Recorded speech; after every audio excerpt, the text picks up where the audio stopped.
नमस्ते। कार्यक्रम children's club यो बालबालिकाको आवाज होमा स्वागत गर्दछु। म हुँ सुनिता डङ्गोल। कार्यक्रम चिल्ड्रन्स क्लब यो बालबालिकाको आवाज हो हरेक शनिबार दिउँसो 4:25मा आउने गर्दछ। आज पनि ब्रान्ड न्यू एपिसोडको साथमा नयाँ साथीहरूको साथमा अनि नयाँ जागरको साथमा आइसकेकी छु कार्यक्रम चिल्ड्रन्स क्लब यो बालबालिकाको आवाज होमा।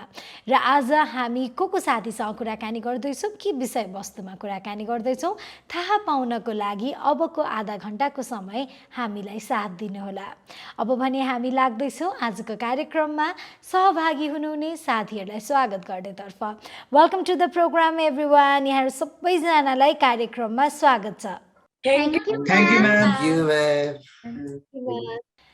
कार्यक्रम चिल्ड्रन्स क्लबमा एज अ गेस्ट आउनुभएको छ अभिप्सा, त्यसै गरी आशिष। उहाँहरूलाई आफ्नो परिचय दिन रिक्वेस्ट गर्दछु। अभिप्सा, आफ्नो परिचय दिनुहोला। नमस्कार सबैजनालाई, म अभिप्सा। म चाहिँ अक्षरा स्कुलमा पढ्छु। म कक्षा 9मा पढ्छु अनि मेरो रुचि चाहिँ गीत गाउन, क्रिकेट खेल्न अनि त्यसपछि कविता र किताबहरू लेख्नमा छ। Welcome to the programme Abhipsa. त्यसै गरी आशिषको पनि आफ्नो परिचय दिनुहोला। सबैजनालाई नमस्ते। मेरो नाम आशिष पन्त। म कक्षा 9मा पढ्छु। मेरो स्कुलको नाम श्री वज्रबाराई माध्यमिक विद्यालय हो। मेरो रुचि चाहिँ फुटबल प्लेयर बन्ने हो। Thank you. ओके, आशिषलाई फुटबल प्लेयर बन्नु मन छ है। किन फुटबल प्लेयर बन्नु मन लाग्यो होला आशिष? किनभने म्याम अब मलाई सबैजनाले राम्रो खेल्छ पनि भन्नुहुन्छ। मेरो ब्याकग्राउन्ड सपोर्टर बाबा पनि हुनुहुन्छ, आफ्नो प्यारेन्ट्स सबैजना हुनुहुन्छ। मलाई फुटबलमा लास्टै रुचि लाग्छ। मैले अब फुटबल बच्चैदेखि खेल्न थालेको हो। मैले फुटबल चाहिँ लियोनल मेसी, क्रिस्टियानो रोनाल्डो जस्ता खेलाडीहरूबाट हेरेर सिकेको हो। ओके, अभिप्सासँग कुरा गरौँ है। अभिप्सालाई क्रिकेट पनि खेल्न मन लाग्छ। अभिप्साको नयाँ खबर पनि छ है क्रिकेटसँग सम्बन्धित, त्यो पनि हामीलाई सुनाइदिनुहोस् न। हजुर, मैले क्रिकेट खेलेको चाहिँ अहिले 3 वर्ष जति भयो। अलिकति प्रोफेसनली नै सिकेको चाहिँ। अनि त्यसपछि त्यसको अहिले परिश्रमको फल चाहिँ अहिले आउँदैछ। भनेको मतलब अहिले म जिल्ला खेलाडी भएँ। काठमाडौँ जिल्लाको महिलाको सिनियर टिममा म छानिएको छु। ओके, धेरै बधाई छ। एकदमै कति खुसी लाग्दो खबर सुनाउनु भयो। हामीलाई पनि एकदमै खुसी लागेको छ र जिल्ला स्तरीय खेलाडीको रूपमा अगाडि बढाउनु भएको छ। छिट्टै नै राष्ट्रिय स्तरीय खेलाडी पनि बन्नुहोस् भन्ने हाम्रो कामना छ है अभिप्सा। अभिप्सालाई क्रिकेट चाहिँ खेल्नको लागि कसले इन्स्पायर गर्नुभयो? यो इन्सपिरेसन भन्दा पनि मैले पहिला यो घर वरिपरि नै क्याजुअली नै खेल्थेँ है। मेरो छिमेकी साथीहरूसँग। अनि त्यहाँ माथिबाट हाम्रो स्कुलमा पनि क्लब्सहरू चुज गर्ने थियो। त्यसमा मैले क्रिकेटमा नै चुज गरेँ। त्यसपछि फेरि स्याटरडे ट्रेनिङ भन्ने थियो। त्यहाँ गएर पनि मैले राम्रो पर्फर्मेन्स देखाएर पर्सनल ट्रेनिङ जुन चाहिँ अहिले डेली नै हुन्छ, त्यसरी चाहिँ म अगाडि त्यसरी नै बढ्दै गएँ। अनि अहिले चाहिँ सेलेक्सनहरूमा गएर त्यसरी सेलेक्ट भएँ। अमेजिङ। क्रिकेट खेल्नुको अलावा त्यो बाहेक तपाईँलाई गीत पनि गाउनु मन लाग्छ, गिटार बजाउनु मन लाग्छ होइन? अनि यो म्युजिकमा इन्ट्रेस्ट चाहिँ कसरी लागेको होला? म्युजिकमा इन्ट्रेस्ट चाहिँ यो हुन्छ नि बर्न इन्ट्रेस्ट भन्छ नि, त्यसरी नै आएको थियो। अनि त्यहाँ माथिबाट मेरो पेरेन्ट्सले नि सपोर्ट गर्नुभयो। अनि त्यसपछि एउटा म्युजिक टिचर पनि अरेन्ज गरेर, त्यो चाहिँ स्कुलमा पनि हुन्थ्यो। अनि स्कुलकै म्युजिक टिचर अरेन्ज गरेर मेरो होम ट्युसन हुन्छ त्यसरी म्युजिक क्लासको। अनि त्यहाँबाट मैले त्यसलाई इन्हान्स गर्दै गएँ, आफ्नो भोकल स्किल्स अनि त्यसपछि इन्स्ट्रुमेन्टल स्किल्स। अनि त्यहाँबाट मलाई म्युजिकमा पनि अलि बढी नै इन्ट्रेस्ट आउन थाल्यो। अभिप्सा, आज एउटा गीत सुनाउनुहुन्छ? हुन्छ। ओके, एउटा गीत सुनाउँ न त। यो अहिले मेरो घाँटी बसेको छ, त्यही पनि आई विल ट्राई। ओके। तिम्रो मनमा लुकेको कुरा नभने पनि फुलिदिनेलाई, सम्झिदिनेलाई माया त माया हो, माया त माया हो। तिम्रो मनमा लुकेको कुरा नभने पनि फुलिदिनेलाई सम्झिदिनेलाई माया त माया हो। धन्यवाद। Thank you. अहिले आवाज सुकिरहँदा त यति मिठो यस्तो मजाले गाउनुहुन्छ भनेपछि कति मिठो गाउनुहुन्छ होला, यदि हेल्थ स्वास्थ्य ठिक भयो भने है, कति राम्रो गाउनुभयो। थ्याङ्क यू सो मच अभिप्सा, यति मिठो गाउनुभयो। यो गीत गाउने क्रम चाहिँ जारी राख्नु होला है त। हस्। ओके, त्यसै गरी आशिषसँग पनि कुरा गरौँ। आशिषलाई फुटबल खेल्न साह्रै मनपर्छ अनि फुटबल खेल्नुको साथसाथै पढाइमा पनि एकदमै राम्रो हुनुहुन्छ। आफ्नो पढाइ अनि फुटबल यो कसरी ब्यालेन्स गर्नुहुन्छ? पढ्ने बेलामा फुटबल खेल्न जाम जस्तो चाहिँ लाग्दैन आशिष? कुनै बेला त लाग्छ म्याम होइन। अब फुटबल खेल्नलाई नि मैले टाइम मिलाउँछु, पढ्नलाई नि टाइम मिलाउँछु। पढ्नलाई चाहिँ 2 आवर्सको टाइम हुन्छ। बेलुका मैले 7 to 8 सम्म पढ्ने गरेको छु। 7 to 9 सरी 7 to 9 पढ्ने गरेको छु।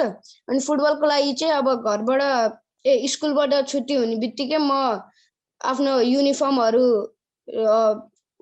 राख्छु अनि फुटबलको सब जर्सी सुज सब लाएर म साथीहरूसित ट्रेनिङ लिन जान्छु खेल्नको लागि। ओके, अनि यो खेल्न जाँदाखेरि एभ्रिडे ट्रेनिङ एभ्रिडे पढाइ हुँदाखेरि यो दुइटालाई ब्यालेन्स गर्नको लागि चाहिँ कहिलेकाहीँ गाह्रो भएको जस्तो महसुस हुन्छ कि हुँदैन त आशिष? हुन्छ म्याम। कस्तो अवस्थामा गाह्रो महसुस हुन्छ? कुनै बेला एक्जाम हुन्छ है म्याम। एक्जामको बेला अनि कसै पढ्ने कि ट्रेनिङ गर्ने हुन्छ। अब पढौँ भने नि ट्रेनिङको लागि अब राम्रो प्र्याक्टिस मिल्दैन। अनि अब फुटबल खेल्न जाउँ भने पनि पढाइको लागि हुँदैन, मार्क्स राम्रो आउँदैन। त्यही म्याम। ओके, भने चाहिँ कहिलेकाहीँ त गाह्रै हुन्छ है। खेल्न जाऊँ भने पढाइमा राम्रो मार्क नआउने टेन्सन, पढौँ भने फेरि खेलमा पनि आफ्नो करियर बनाउनु पनि मन छ है। त्यसरी दुविधा चाहिँ हुँदो रहेछ कहिलेकाहीँ होइन? हजुर हो म्याम। आज आशिषले कविता सुनाउँछु भन्दै हुनुहुन्थ्यो है, कविता सुनाउनुहुन्छ त? हुन्छ म्याम। ओके। मेरो कविताको शीर्षक रहेको छ मेरो भावना। यी सुन्दर प्रयास हाम्रो हातमा हात मिलाऊ, जागरिला भएर देशको नाम चम्काऊ। सानालाई माया गरौ, ठुलालाई मान, साना ठुला सबै मिले बढ्छ देशको साना। राष्ट्र प्रेमको भावना यो देशको शक्ति, इमान्दार व्यक्तिले नै गर्छ यो देशको भक्ति। हतियार होइन अब कलम हो बल, कलमकै माध्यमबाट देश बन्छ अटल। शक्तिको कामना गरौँ, झगडा होइन, सबैलाई खुसी पारे शत्रु आउँदैन, सबैलाई खुसी पारे शत्रु आउँदैन। वाह, सबैलाई खुसी पारे शत्रु आउँदैन। तर सबैलाई खुसी चाहिँ कसरी बनाउने होला है आशिष? सबैलाई खुसी अब हेल्प गरेर चाहिएको बेला हेल्प गर्ने, सानाहरूलाई माया गर्ने, ठुलालाई आदर गर्ने। ओके, त्यही हो। त्यसरी चाहिँ शत्रु कमाइँदैन होइन त? ओके, त्यसै गरी अब हामी अभिप्सासँग पनि कुरा गरौँ है।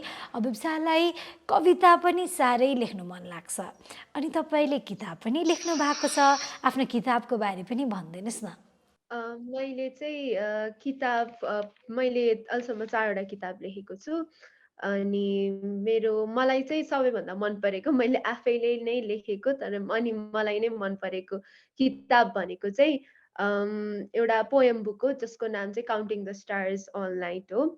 त्यसमा चाहिँ मैले मेरो अहिलेसम्म लेखेको जति सबै कविताहरूलाई समावेश गरेर एउटा किताब बनाएको हो। त्यसमा चाहिँ हुन्छ नि मेरो बेस्ट पोएम्सहरू छ। अनि त्यही हो। अनि एकदम सबै भावना अनि त्यसपछि शिक्षा अनि एकदमै इन्स्पायर गर्ने कुराहरू पनि छ त्यो किताबमा। अनि म सबैलाई त्यो किताब पढ्नलाई पनि रिक्वेस्ट गर्दछु। ओके, किताब चाहिँ सजिलै किन्न पाइन्छ? पाउँदैन त्यो लाइक पब्लिस एउटा वेब नोभल भन्ने वेबसाइट हो होइन। त्यो चाहिँ मैले सेयर गरिरहेको हुन्छु। अनि जुन अब हुन्छ नि फ्रेन्ड्सहरू हुनुहुन्छ भने उहाँहरूले चाहिँ पाउन सक्नुहुन्छ। म वेब नोभलको बारेमा पनि केही भन्न चाहन्छु। वेब नोभल चाहिँ एउटा इन्टरनेसनल वेबसाइट हो जसमा यङ राइटर्सहरूलाई इन्करेज गर्छ। यो चाहिँ एउटा एप जस्तो भन्दा हुन्छ। यसमा चाहिँ हामीले आफ्नो सर्ट स्टोरिज, नोभल्स अनि धेरै कुराहरू पोस्ट गर्न मिल्छ। यसमा चाहिँ जसले पनि अकाउन्ट बनाउन मिल्छ, त्यस्तो स्पेसिफिक केही रिक्वायरमेन्ट्सहरू हुँदैन। अनि त्यो बनाएपछि चाहिँ अनि मान्छेहरूको लाइक्स एन्ड भ्युज आफ्नो राइटिङको अनुसार पाइन्छ। अनि त्यहाँबाट चाहिँ इन्करेज हुँदै गएर अलि ठुलै लेभलमा पुग्न सकिन्छ राइटिङको। Okay, great. अभिप्साले किताब 4वटा लेखिसक्नु भएको छ है। यो 4वटा किताब लेख्ने भन्ने काम चाहिँ सजिलो त पक्कै पनि होइन। फेरि to be a good writer you have to be a good reader पनि भनिन्छ नि। कतिको किताब पढ्नुहुन्छ नि? किताब चाहिँ मैले अनेस्टली भन्नुपर्दा त्यस्तो धेरै चाहिँ पढ्दिनँ। अलि थोरै थोरै पढ्छु, अलिकति रिफरेन्सहरू लिनको लागि। अनि त्यही हो, त्यस्तो धेरै चाहिँ पढ्दिनँ। त्यही। ओके, एउटा कविता आफूलाई मन परेको कविताहरू चाहिँ तपाईँले कम्पाइल गर्नुभएको छ भन्नुभयो होइन। मन परेको कविताहरूमध्ये पनि अझ धेरै मनपर्ने एउटा कविता हामीलाई सुनाउनुहोस् न। हस्, म एउटा नेपाली कविता सुनाउन चाहन्छु। यो चाहिँ मैले रिसेन्टली नै लेखेको हो। त्यो कविताको नाम एक रात हो, जुन चाहिँ मलाई राति एकदमै निन्द्रा नलागेर पनि लेखेको हो। यो यसरी सुरु हुन्छ। ऊर्जाको प्रतीक्षामा ढल्दै गयो कालो आकाश, लयबद्ध छालको भाकामा पोखिदिए मेरो मनको आभास। एक हातमा न्यानो चिया बोकी, अर्को हातले कलमको नृत्य रचाए, टोलाउँदै हराउन गए ताराहरूको माझ। धड्कनले प्रश्न उठायो मेरो अस्तित्वलाई, गाँसेका परेलीले सम्झनाको प्रस्तुति दोहोर्याए, सोचले प्रश्न उठायो मेरो वर्तमानलाई। कलिलो उमेरको भावना अनौठो हुने पत्तो पाए, जवानीको सोच र शिशुको मुटु बोकी आधुनिक दुनियाँमा पाइला टेक्दै गए। पहिले रातसँग डराउने म आज त्यही अँध्यारोको प्रतीक्षामा चार भित्तालाई अँगाले। त्यही दिनमा गुन्जिएको पानीका छिटा र कालो सडकको भाकाले मेरो कानको समीप विचारको आवाजले भन्यो, यो धरती ठुलो पन्ना जस्तै छ, जसमा वर्षाको हरेक थोपाले केही न केही रच्दो हो। अभिप्सा, आज एउटा गीत सुनाउनुहुन्छ? हुन्छ। ओके, एउटा गीत सुनाउँ न त। एकांशा मलाई सुनको तारा खसाइदेऊ न, त्यो तारा मात्र होइन जुन पनि झारिदिउला। एकांशा मलाई सुनको तारा खसाइदेऊ न, त्यो तारा मात्र होइन जुन पनि झारिदिउला। गाई गोरु बाँधेर छिट्टै भेट्न आउन, बाटैमा रात पर्ला उज्यालोमै आउन। अन्धारो के हो र माया पिरती अघि पर्खिदेऊ मौला अन्धारोलाई तोडी। एकांशा मलाई सुनको तारा खसाइदेऊ न, त्यो तारा मात्र होइन जुन पनि झारिदिउला। लौडी जाऊ कहाँ बादल लुछी ल्याउन, बादललाई गाँसेर आँचल बनाइदेऊ न। लौ हुन्छ बादलको आँचल बनाइदेऊला, छेउछेउमा ताराको झलप लगाइदेऊला। एकांशा मलाई सुनको तारा खसाइदेऊ न, त्यो तारा मात्र होइन जुन पनि झारिदिउला। त्यो तारा मात्र होइन जुन पनि झारिदिउला। Thank you so much Abib sir, thank you. कति राम्रो कविता सुनाउनु भयो, कस्तो मजाले लेख्नु भएको रहेछ। निद्र नलाग्दाखेरि चाहिँ लेख्न थाल्नु भएको हो? हजुर। ओके, अब हामी साथीहरूको प्रश्न लिन्छौँ है त। नमस्कार, म धैर्य गौतम अक्षरा स्कुलको कक्षा 9बाट। म चाहिँ यहाँ प्रश्न सोध्न गइरहेको छु। मेरो प्रश्न चाहिँ अभिप्सा र आशिष दुवैजनाको लागि रहेको छ। अनि मेरो प्रश्न चाहिँ यस्तो छ, तपाईँको जीवनमा सबैभन्दा प्रेरणादायी र प्रभावशाली व्यक्ति को हुनुहुन्छ? मेरो जीवनमा चाहिँ सबैभन्दा प्रेरणा दिने मानिस भनेको मेरो आमा र बुवा हो। उहाँहरूले चाहिँ मेरो अहिले गर्ने सबै एक्टिभिटिजहरूमा एकदमै सपोर्ट गर्नुभएको छ। त्यसकारण त्यहाँबाट पनि म आफ्नो जीवनमा अघि बढ्नलाई प्रेरित भएको छु। अनि त्यस्तै। अनि उहाँहरूको सक्सेसले पनि मलाई एकदमै प्रेरणा देखाउँछ।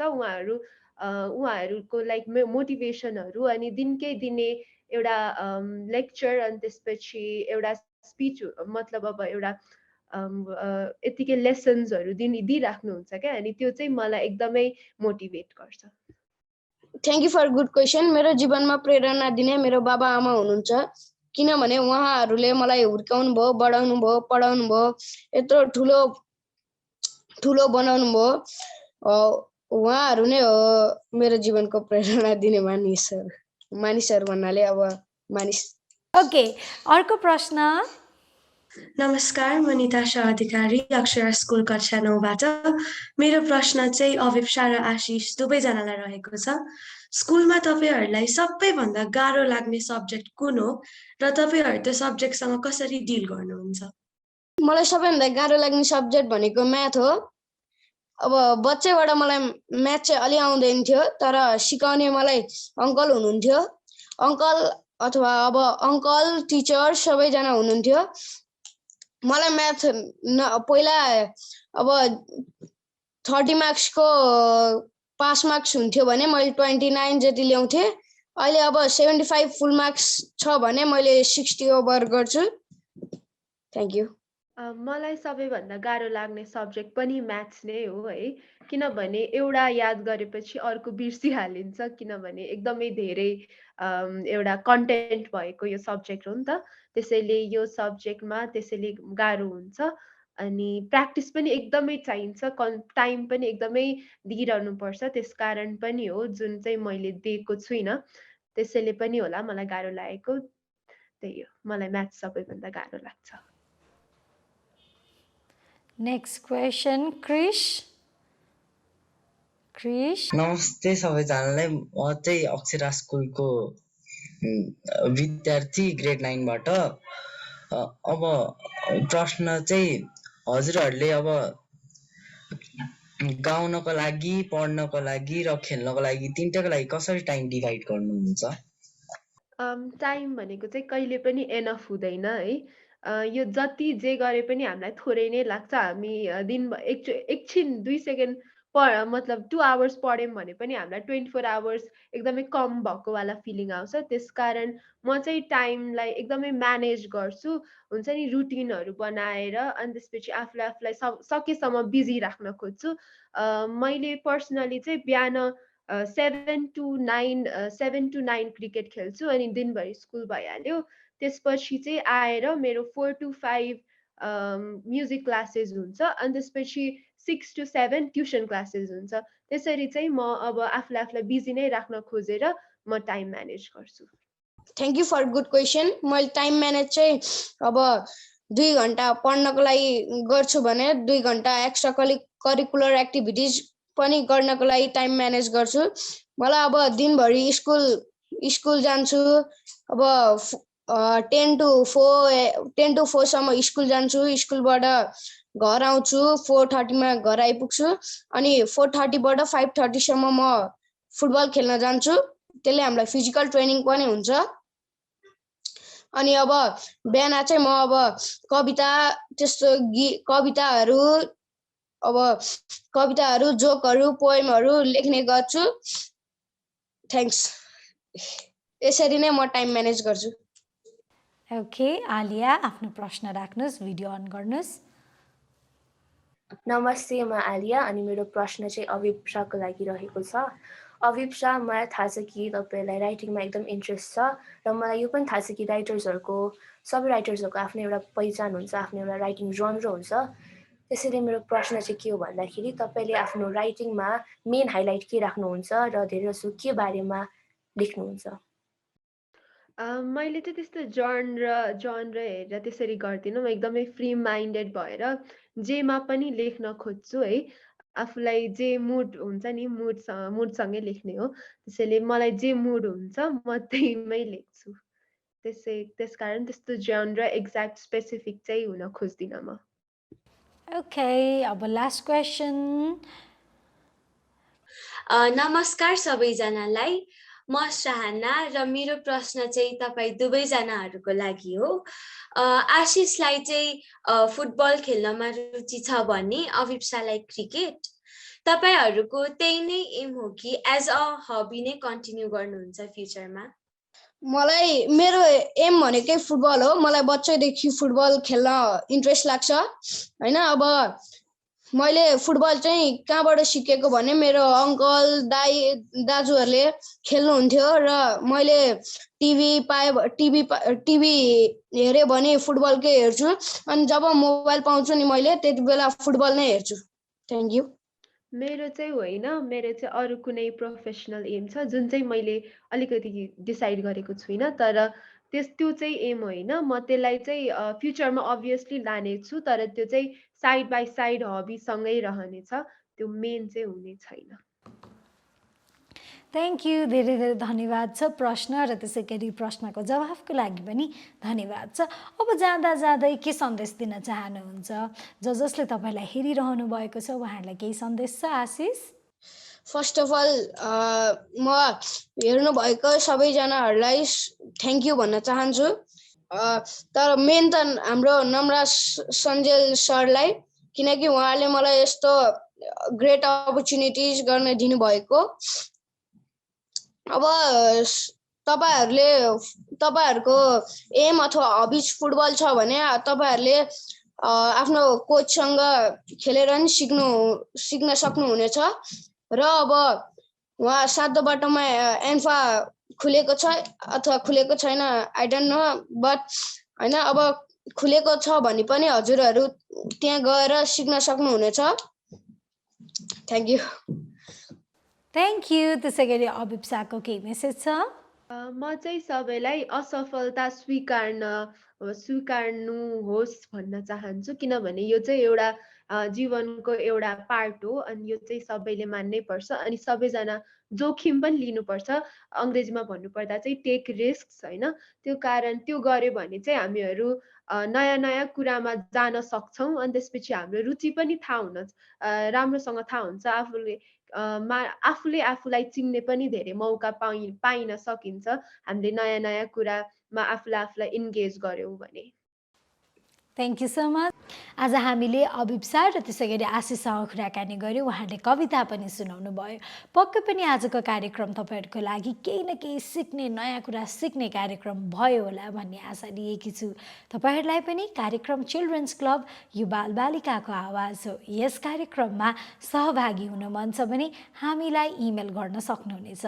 हाम्रो इमेल एड्रेस दिइएको इमेल एड्रेसमा तपाईँहरूले आफ्नो नाम अनि कन्ट्याक्ट नम्बर पनि हामीलाई राख्नुहोला र साथसाथै यदि परिवारबाट अथवा स्कुलबाट पनि कन्ट्याक्ट गर्न पनि सक्नुहुनेछ यदि तपाईँहरूले चाहनुहुन्छ भने। अब भने हामी जाने बेला हुन आँटिसकेको छ। अर्को शनिबार दिउँसो 4:25मा फेरि नयाँ साथीको साथमा नयाँ विषयवस्तुको साथमा हामी आउने नै छौँ। आजको लागि यति नै। Thank you so much. कार्यक्रम हेर्नुभएकोमा धन्यवाद। हाम्रो भेट अर्को शनिबार हुनेछ। नमस्कार यहाँहरूलाई र साथसाथै सहभागी हुनुहुने यहाँहरू सबैजनालाई पनि थ्याङ्क यू सो मच। हामी ताली बजाएर बिदा माग्छौँ है त। Thank you.